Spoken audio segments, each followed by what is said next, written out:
RTL Matin. On n'est pas forcément d'accord. On n'est pas forcément d'accord ce matin avec Éric Zemmour. Bonjour Éric. Bonjour. Les députés étudient depuis hier la loi d'habilitation qui va permettre au gouvernement de réformer le code du travail par ordonnance. Et oui, c'est la mère de toutes les batailles. La réforme emblématique de tout le quinquennat. Emmanuel Macron en avait fait l'annonce phare de sa campagne. Édouard Philippe en a fait la priorité de l'action de son gouvernement. 2 précautions valent mieux qu'une. Non seulement le pouvoir passe par la procédure accélérée des ordonnances, mais en plus, il opère pendant l'été et les vacances des Français. Cette réforme du Code du travail est la revanche de la loi El Khomri qui devait s'appeler initialement loi Macron. Les communicants officiels relayés par les grands médias ne cessent de nous rabâcher que cette réforme est l'instrument essentiel au service de l'emploi, l'arme absolue contre le chômage. Ce message prolonge la doxa dominante qui règne depuis des années dans les milieux patronaux et technocratiques. Mais la vérité oblige à dire que rien n'est sûr. L'Italien Matteo Renzi, avec son Jobs Act, n'a guère eu de résultats probants. L'Allemagne, en revanche, est quasiment en plein emploi. Nous avons des chômeurs, ils ont des travailleurs précaires. Mais la France ne pouvait plus reculer.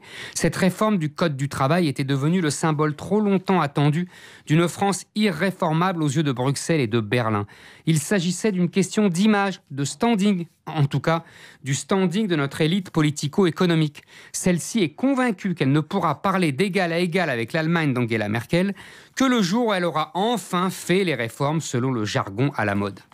Là aussi, rien ne le prouve, si ce n'est la conviction des intéressés. L'objectif de cette réforme n'est donc pas seulement économique. Non, l'objectif principal de cette réforme du travail n'est même pas économique, mais idéologique et même psychologique. C'est moins la lutte contre le chômage qui est visée que la transformation de la société française. Il s'agit de se conformer à l'idéologie qui règne en Europe et d'y soumettre enfin une France étatiste et corporatiste. Une idéologie libérale qui privilégie l'individu sur les corps intermédiaires et le travailleur indépendant sur le salarié. L'idée selon laquelle chacun doit devenir l'entrepreneur de sa propre vie. Le changement et la mobilité sont le gage de la réussite et même du bonheur. La fluidité, l'ouverture, la compétition sont les garants à la fois de l'efficacité et de la morale. Une idéologie libérale et individualiste qui, selon ses promoteurs, devrait redonner du dynamisme et de l'optimisme à une société française depuis trop longtemps gagnée par le pessimisme et le sentiment que c'était mieux avant. Cette idéologie libérale, individualiste, imprégnait la campagne d'Emmanuel Macron et a suscité l'enthousiasme de ceux qui ont voté pour lui au premier tour. Mais ceux-ci ne sont pas la majorité de la population.